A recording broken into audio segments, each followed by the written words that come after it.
At the family dinner, my sister-in-law joked, "Too bad your baby looks nothing like your husband." My husband laughed, "Maybe she has a secret." Everyone joined in. I just smiled, stood up and handed him an envelope. "Since we're sharing secrets, open this."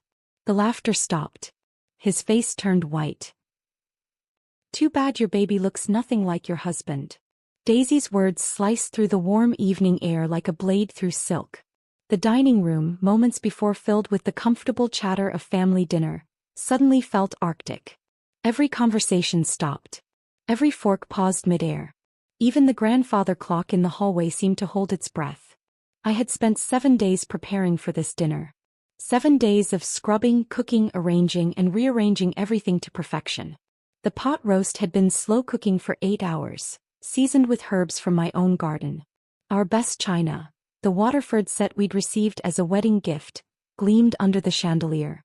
I'd even driven to 3 different flower shops to find the perfect autumn arrangement for the centerpiece. Why? Because after 3 years of marriage, I was still desperately trying to prove myself worthy of being Jared's wife to his family. Still trying to show them I wasn't just some girl their golden boy had settled for, but someone who could elevate their family name.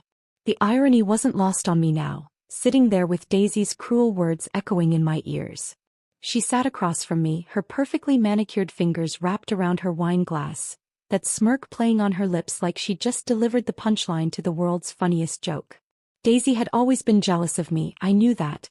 Jared's younger sister had been the family princess until I came along, and she'd never quite forgiven me for stealing even a fraction of the spotlight.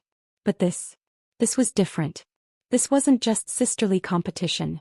This was calculated cruelty designed to humiliate me in front of everyone who mattered.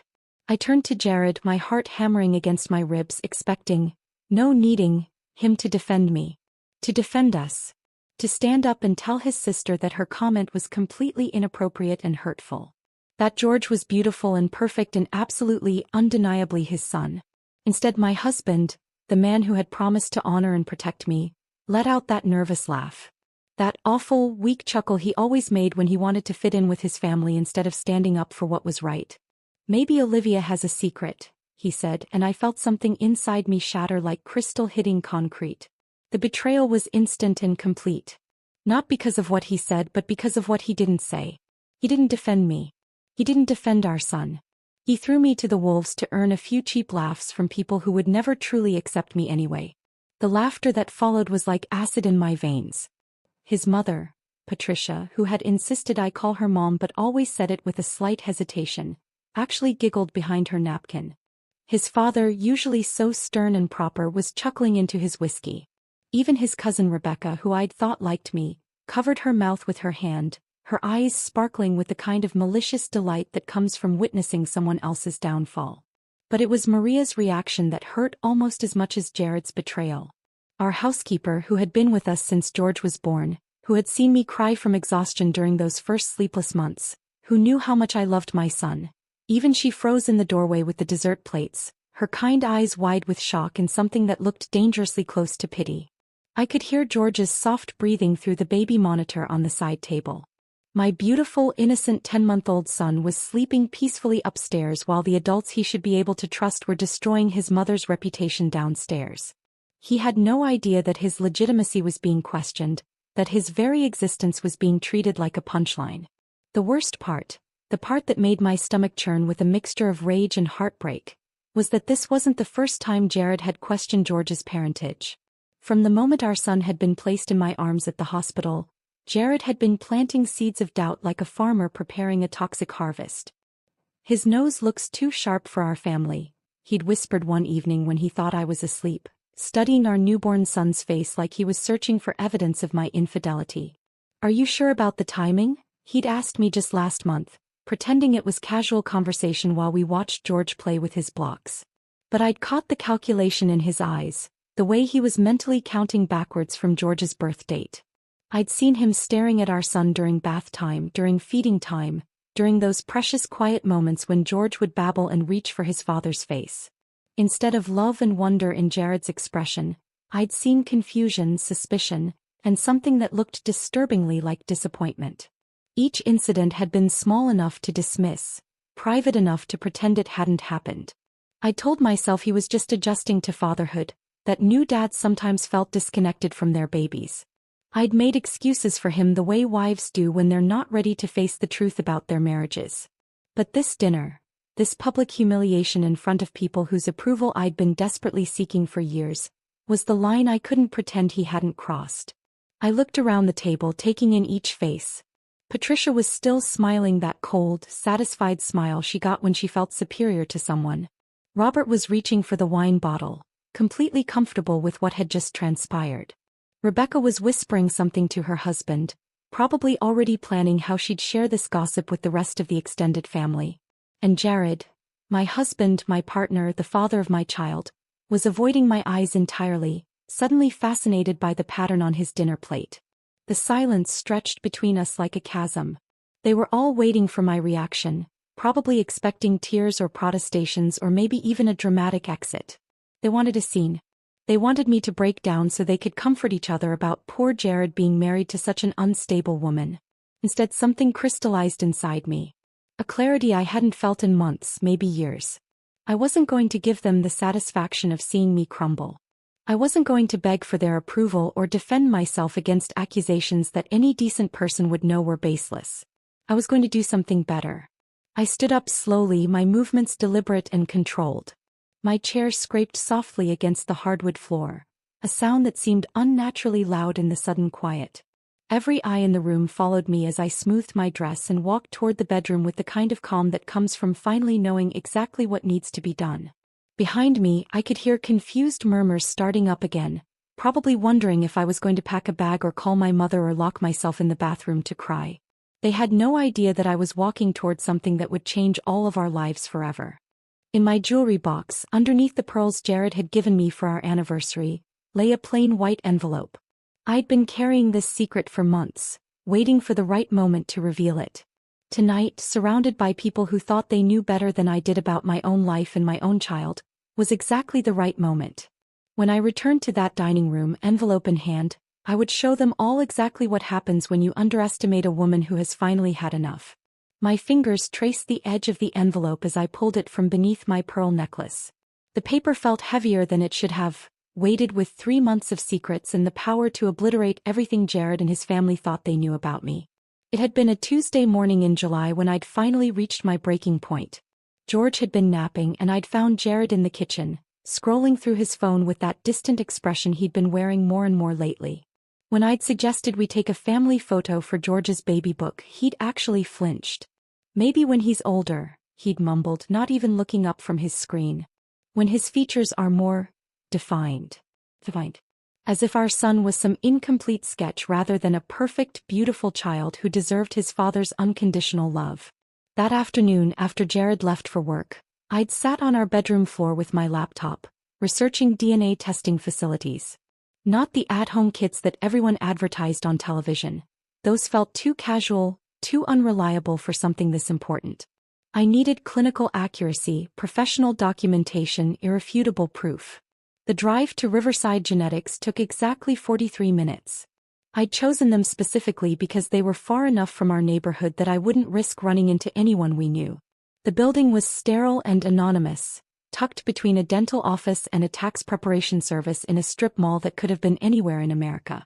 Dr. Martinez had kind eyes behind wire-rimmed glasses, but her expression grew serious when I explained what I needed. She was probably in her 50s. With graying temples and the patient demeanor of someone who'd heard every family secret imaginable. "Are you sure about this?" she'd asked, her voice gentle but firm. "These tests can have consequences beyond just answers. Sometimes the truth creates more problems than the uncertainty." I'd considered her warning for exactly 3 seconds before nodding. "I need to know." The sample collection had felt surreal, like I was gathering evidence for a crime I hadn't committed. George's hair came from his little brush, golden strands so fine they almost floated away when I breathed too close. I'd wrapped them carefully in a clean tissue, my hands shaking slightly as I sealed them in the provided container. Jared's toothbrush had been easier to obtain but harder to stomach. Standing in our bathroom at 5 in the morning, carefully scraping bristles into a plastic bag, I'd felt like a stranger in my own home. This was what my marriage had become, covert operations and secret investigations instead of trust and communication. The laboratory's waiting room had been nearly empty that morning, just me and an elderly man who kept checking his watch nervously. I'd filled out paperwork with steady hands, providing my contact information and selecting expedited processing. 2 weeks felt like an eternity, but standard processing took a month and I couldn't wait that long. Those 14 days had been the longest of my life. Every morning I'd wake up wondering if today would be the day the results arrived. Every evening I'd check our mailbox with my heart pounding, simultaneously hoping for and dreading the familiar logo of Riverside Genetics. Meanwhile, Jared's behavior had somehow gotten worse. He'd started working late more often, claiming new projects and demanding clients. When he was home, he'd interact with George like he was handling borrowed property. Careful, distant, temporary. During bath time, instead of the silly voices and playful splashing that used to fill our bathroom, there was only mechanical efficiency. The breaking point had come during a family barbecue at his brother's house. Jared's nephew Tommy had run up to show George a toy truck, and everyone had started commenting on how much the two boys looked alike. Normal family chatter, the kind of comparison that happens at every gathering. But I'd caught Jared's expression. A flash of something ugly and suspicious, like he was analyzing genetic evidence instead of watching children play. Later, when his sister-in-law had mentioned how much George resembled Jared at that age, he'd actually said, "Do you think so? I'm not sure I see it." I'd excused myself to the bathroom and cried for 10 minutes, gripping the sink so hard my knuckles went white. The envelope had arrived on a Thursday, mixed in with utility bills and grocery store circulars like it was just another piece of routine mail. My hands had trembled as I'd torn it open, scanning past the technical jargon to find the conclusion that would determine the rest of my life. Probability of paternity: 99.99%. The relief had been so overwhelming I'd actually sat down hard on our kitchen floor, the papers scattered around me like fallen leaves. All those months of whispered doubts, all those questioning looks, all those moments when I'd wondered if I was going insane, vindicated by cold, scientific fact. But the relief had quickly transformed into something else. Fury. White-hot, consuming rage at my husband for putting me through this hell. For making me doubt myself. For treating our son like a question mark instead of a blessing. I'd stared at those results for 3 hours, crying tears that shifted from relief to anger to something resembling grief. Because even though I now held proof of what I'd always known, something fundamental had broken between Jared and me. The fact that I'd needed this test at all meant our marriage was already damaged beyond simple repair. The smart thing would have been to confront him immediately. To march into his office, slam the papers on his desk, and demand an apology for months of psychological torture. But something deeper and more calculating had taken hold of me that day. I'd driven back to Riverside Genetics and requested multiple copies on official letterhead. Professional, undeniable documentation that no one could question or dismiss. I'd had them printed on heavy paper stock, the kind used for important legal documents, and requested sealed envelopes with the laboratory's official stamp. One copy went into our safe deposit box. Another into a folder with our important financial documents. But the third, the one I'd chosen for maximum impact, went into a plain white envelope that I'd hidden in my jewelry box, underneath the pearls Jared had given me for our second anniversary. For weeks, I'd carried this secret like a weapon I wasn't ready to use. Every time Jared made another cutting comment about George's appearance, I'd touch that envelope through my jewelry box and feel a surge of power. Every time his family exchanged those knowing looks at dinner parties, I'd remind myself that I held the truth while they wallowed in their ugly assumptions. The hardest part had been watching Jared with George, seeing doubt where there should have been unconditional love. Our son would reach for his father's face with those chubby little hands, babbling happily, completely unaware that the man holding him was questioning his very legitimacy. But I'd waited, patient as a hunter, for exactly the right moment to reveal what I knew. Tonight, with Daisy's cruel words still echoing in our dining room and Jared's betrayal fresh and raw, that moment had finally arrived. Now, standing in our bedroom with that envelope in my hands, I could feel the weight of 3 months' worth of silence about to shatter into 1,000 pieces. The walk back to the dining room felt like a procession to an execution, except I wasn't the one about to die. My footsteps were deliberately measured, each one echoing against the hardwood with a finality that seemed to announce that everything was about to change forever. They were still sitting exactly where I'd left them, frozen in an uncomfortable tableau of guilt and curiosity. Patricia had her wine glass halfway to her lips, suspended in mid-sip. Robert was cutting his roast with mechanical precision, clearly hoping to avoid eye contact. Rebecca whispered something urgent to her husband, who just shook his head and focused intently on his dinner plate. But Jared was fidgeting with his napkin, folding and refolding it into increasingly smaller squares. The nervous energy radiating from him was almost palpable, like he could sense something dangerous approaching but couldn't quite identify the threat. When I appeared in the doorway, envelope in hand, the entire room seemed to inhale collectively and hold its breath. "Since we're sharing secrets tonight," I said, my voice carrying across the room with crystalline clarity, "open this." I placed the envelope directly in front of him, my fingers lingering for just a moment on the white paper. The contact was electric. Not romantic but charged with 3 months of accumulated power and the promise of revelation. Jared's cocky expression, the one that had been so casually cruel just minutes before, flickered like a candle in wind. He glanced up at me and for the first time in months, I saw genuine uncertainty in his eyes. This wasn't the wife he'd grown comfortable dismissing. This wasn't the woman who absorbed his family's mockery and his suspicious comments with martyred silence. This was someone new, someone who held cards he didn't even know were in play. "What's this about, Olivia?" His voice had lost its earlier confidence, taking on the cautious tone he used when he wasn't sure if he was in trouble. I didn't answer. I simply stood behind his chair, close enough that he could feel my presence, far enough that he had to crane his neck to see my face. The power dynamic had shifted so completely that everyone could feel it, though they couldn't yet understand why. Jared picked up the envelope with hands that weren't quite steady. He turned it over, examining it like he was looking for clues about its contents. There was nothing to see, just plain white paper with his name written in my careful handwriting. "Just open it," I said quietly, and something in my tone made even Patricia stop pretending to eat. He slid his finger under the flap casually, probably expecting a bill or maybe some appointment reminder that I'd been nagging him about. His movements were still lazy, still tinged with the arrogance that had allowed him to humiliate me just minutes earlier.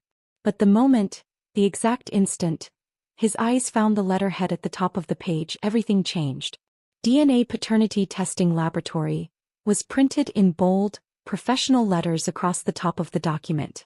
Below it, in smaller but equally official font, were the words that would haunt him: "Conclusive paternity analysis results." I watched his face transform like I was seeing a time-lapse video of aging. The color drained from his cheeks so quickly I thought he might actually faint. His mouth opened slightly, then closed, then opened again like a fish gasping for air. He read the first paragraph, then started again from the beginning.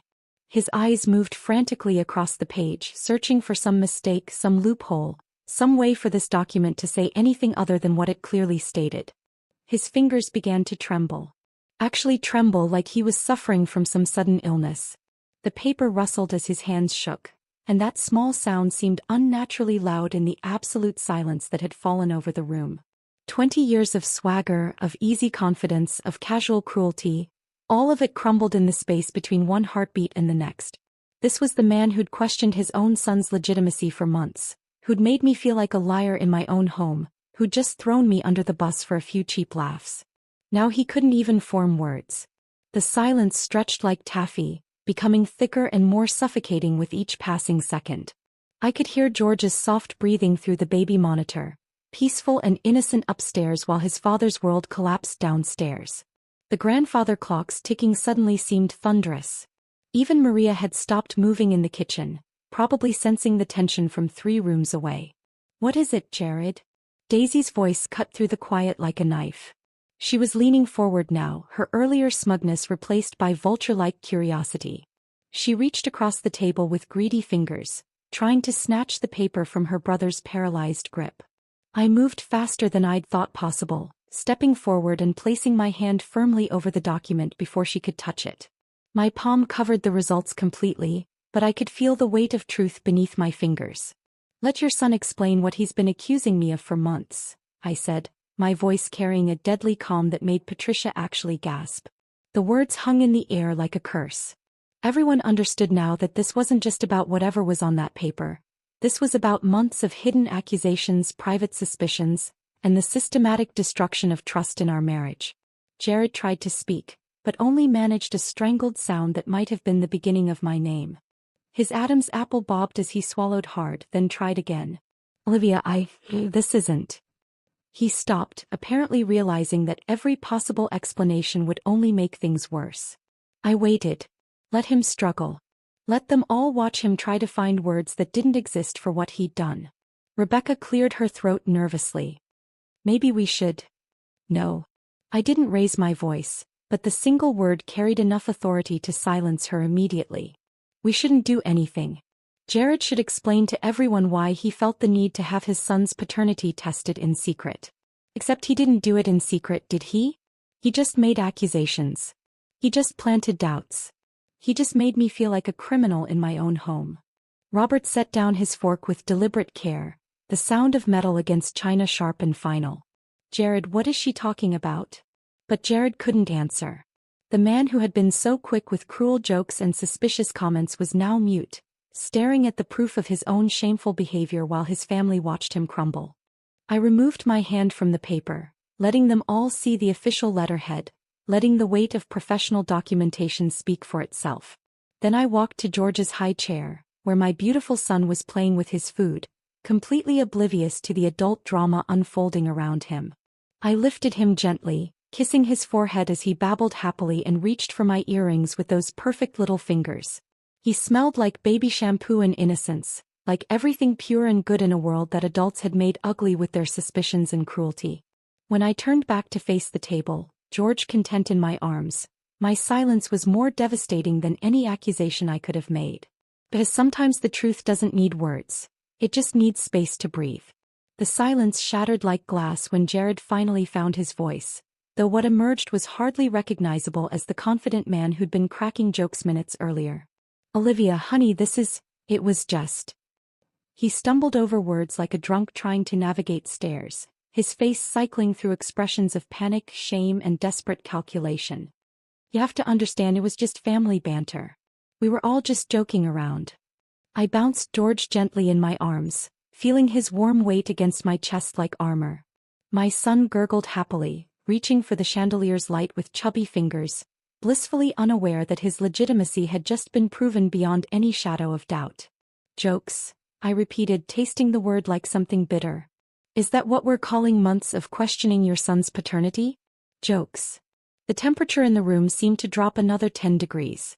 Patricia's wine glass trembled in her grip, and I watched Robert's jaw work silently as the full implications of what I'd just revealed began to sink in.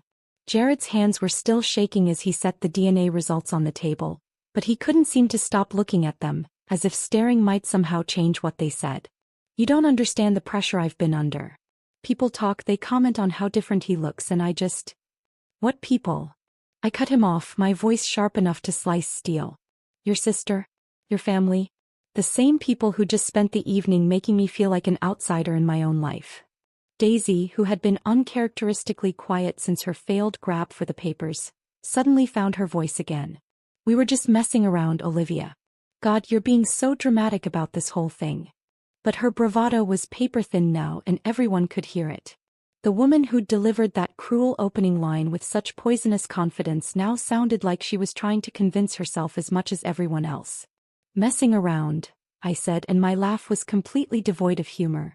You made a joke about my child's legitimacy in front of his father's entire family, and when my husband, who should have defended us, decided to pile on instead, you all laughed.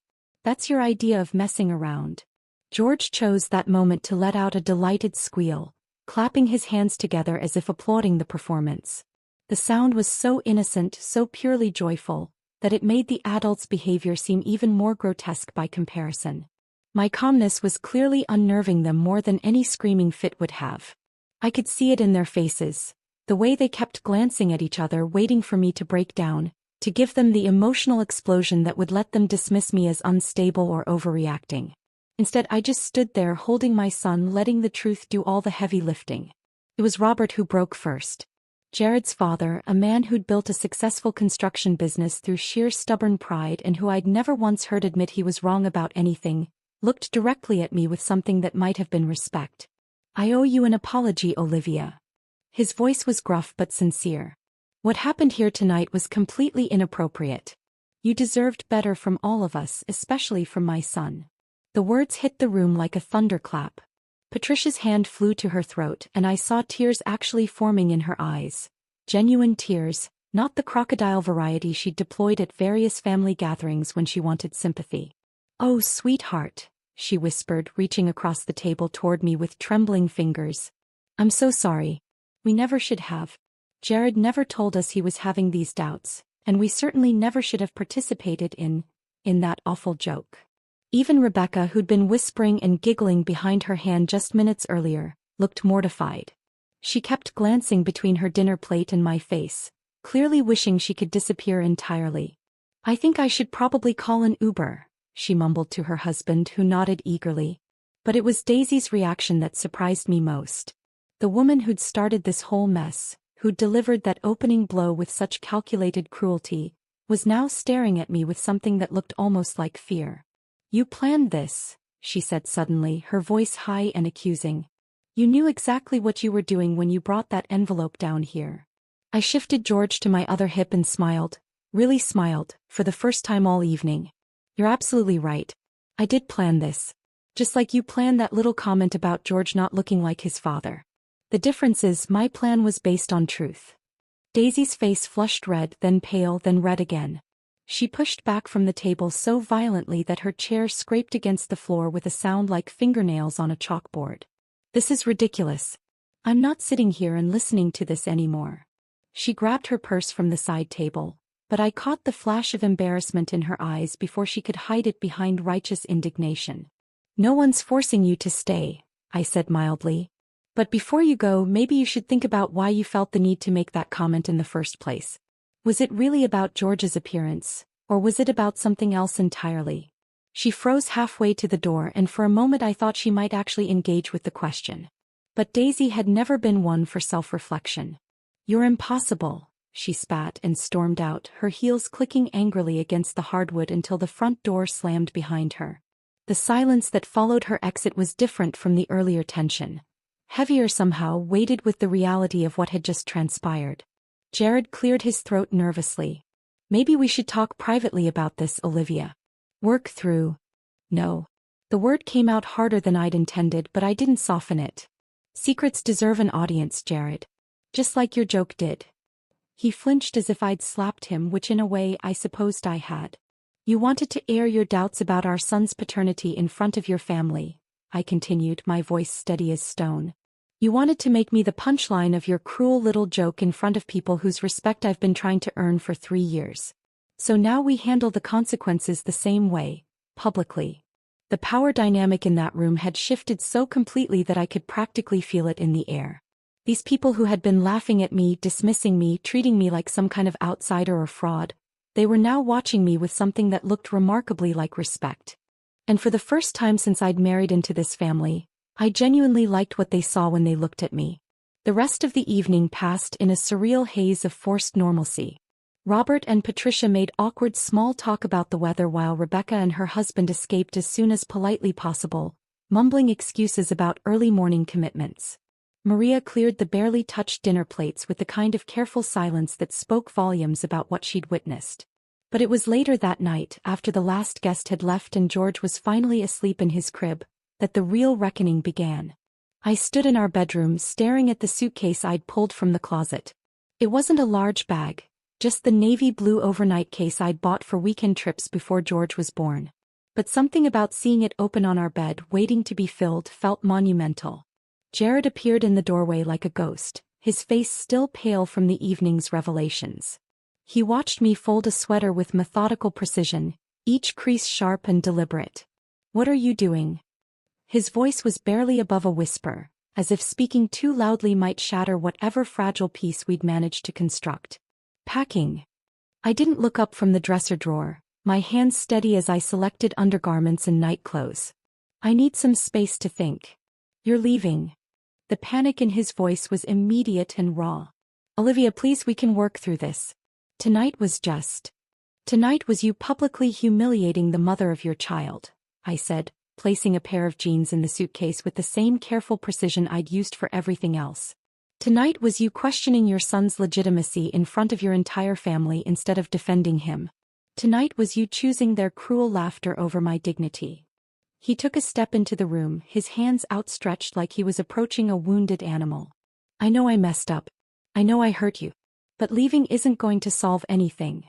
I finally turned to face him, really look at him, and was struck by how small he seemed. This man who had seemed so confident, so sure of himself just hours earlier, now looked like a child caught in a lie he couldn't talk his way out of. I'm not leaving permanently, I said, and watched the relief flood his features. But I am showing you that I can.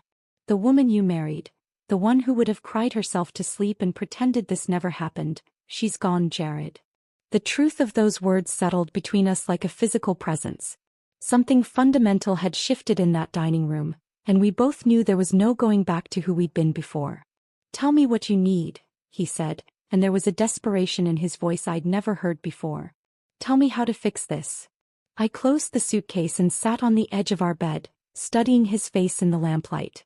Marriage counseling. Real counseling, not just a few sessions so you can say we tried. Full financial transparency. I want access to every account, every investment, every decision. And a public apology to everyone who heard you question George's paternity. He nodded frantically, agreeing before I'd even finished speaking. Yes, absolutely. Whatever you need. Olivia, I'm so sorry. I never meant for things to go this far. But his immediate capitulation, rather than reassuring me, only highlighted how desperate he was to return to the status quo. This wasn't about understanding what he'd done wrong. This was about damage control. You agreed very quickly, I observed, lifting the suitcase from the bed. Almost like you're not really thinking about what any of those things mean. I am thinking, he protested, but his eyes were fixed on the bag in my hands. I just want us to be okay again. We're not going to be okay again, Jared. Not the way we were. I moved toward the door and he stepped aside to let me pass. We might be something new, something different. But the marriage where I begged for your family's approval and swallowed your suspicions? That's over. Over the next 3 days I stayed at my sister's house, sleeping in her guest room while George napped in a portable crib we'd set up by the window. Jared called every few hours, sent flowers, left voicemails full of promises and explanations. But distance had given me something I hadn't realized I'd been missing. Clarity. When I returned home I came back different. Not just emotionally but practically. The first thing I did was change the password on our joint checking account, something I'd never done in 5 years of marriage. Then I called our financial advisor and requested copies of all our statements, investments, and insurance policies. Is everything all right, Mrs. Patterson? He asked, clearly confused by my sudden interest in finances I'd previously left entirely to Jared. Everything's fine, I assured him. I'm just taking a more active role in our financial planning. It was amazing what I discovered once I started looking. Jared had been handling our money competently enough, but he'd also been making decisions, significant ones, without consulting me. A retirement account I hadn't known existed.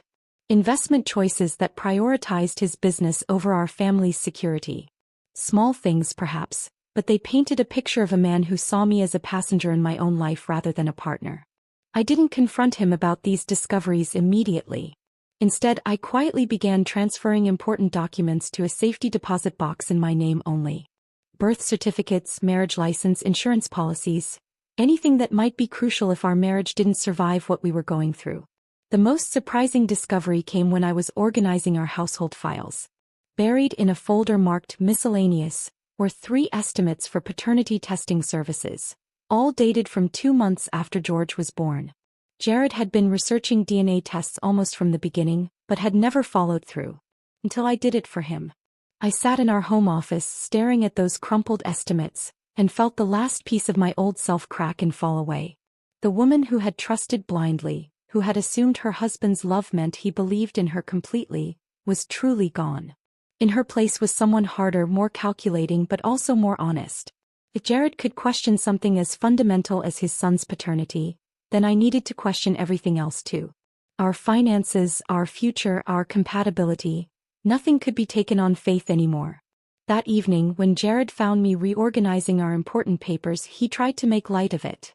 Spring cleaning a little early this year?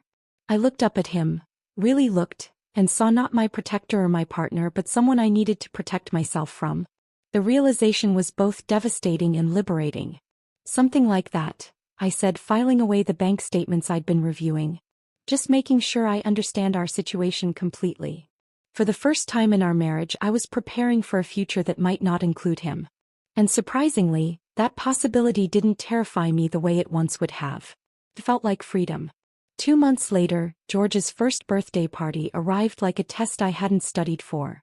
The house was decorated with cheerful balloon arrangements and a banner that read, "Happy First Birthday, George," in bright primary colors, but underneath the festive atmosphere, tension simmered like water just before it boils.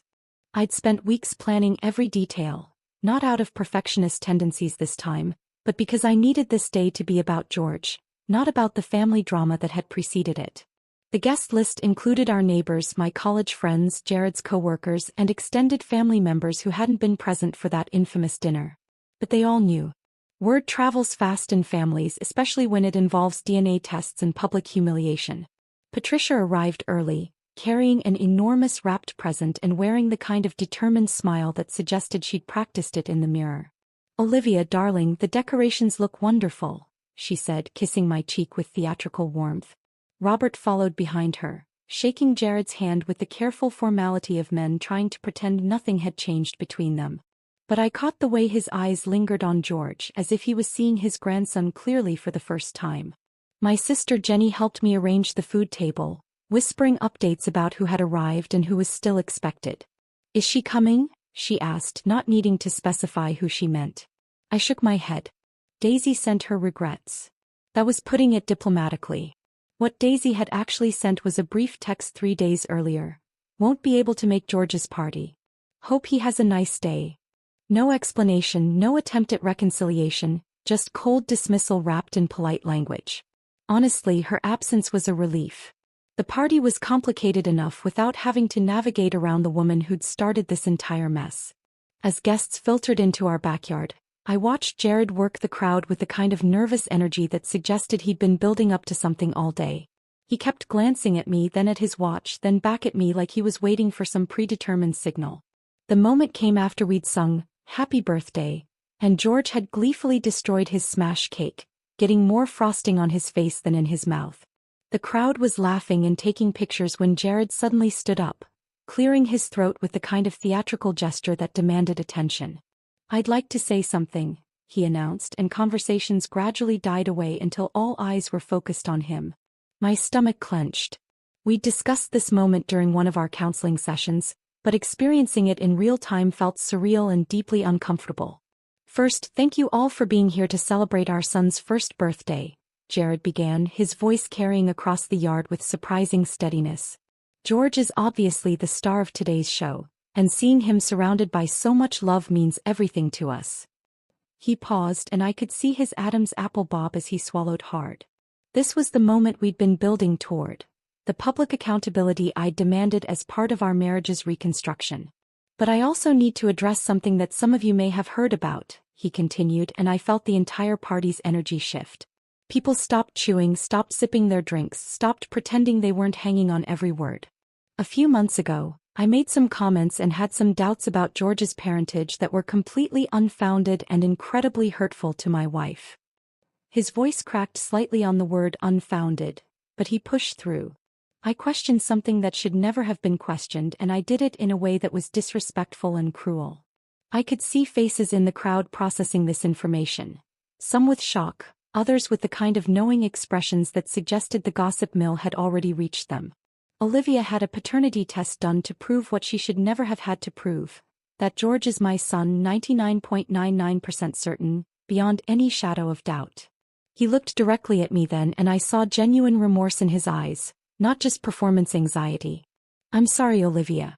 I'm sorry for doubting you, for hurting you, and for making you feel like you had to defend yourself against accusations that should never have been made." The silence that followed was profound and uncomfortable.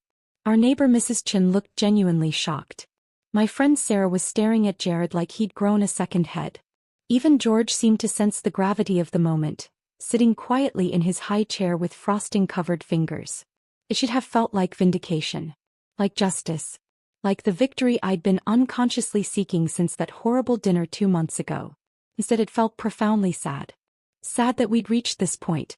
Sad that my son's first birthday party had become the venue for his father's public penance. Sad that proof of love now required laboratory documentation and formal apologies delivered to audiences of neighbors and relatives. The applause that followed Jared's speech was polite but subdued, the kind of acknowledgement you give someone who's confessed to something embarrassing rather than someone who's done something admirable. As conversations gradually resumed and the party returned to something resembling normalcy, I found myself standing alone by the dessert table, watching George laugh as my father helped him chase soap bubbles across the grass. "That must have been difficult for you both," said a voice behind me. I turned to find Dr. Martinez, our marriage counselor, whom I'd impulsively invited the week before. "More difficult than I expected," I admitted. "I thought it would feel like closure, but mostly it just feels necessary but insufficient," she suggested gently. That was exactly right. The apology was something that needed to happen, but it couldn't undo months of damage or restore trust that had been systematically eroded. It was a first step, not a final solution. Over the following weeks, the absence of Daisy from our family gatherings became increasingly noticeable, and increasingly welcome. Without her particular brand of toxic commentary, dinners at Robert and Patricia's house were actually pleasant. Conversations focused on normal family topics instead of thinly veiled criticisms and competitive jibes. I'd received one text from her about a month after the party, during what would have been our regular family Sunday dinner. "Hope everyone's doing well. Miss seeing George grow up." I'd stared at that message for a long time, thumb hovering over the reply button, considering various responses ranging from diplomatic to devastating. In the end, I'd simply deleted it without responding. Some bridges once burned should be allowed to turn to ash. The truth was, her absence had revealed how much of my family's stress had been centered around managing her jealousy and cruelty. Without that constant undercurrent of competition and criticism, I could actually enjoy spending time with Jared's parents, who turned out to be decent people when they weren't being influenced by their daughter's poison. But the most significant change wasn't in our family dynamics. It was in me. I'd stopped waiting for validation that might never come.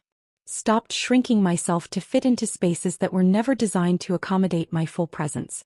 Stopped seeking approval from people whose opinions had proven to be both unreliable and ultimately irrelevant to my happiness.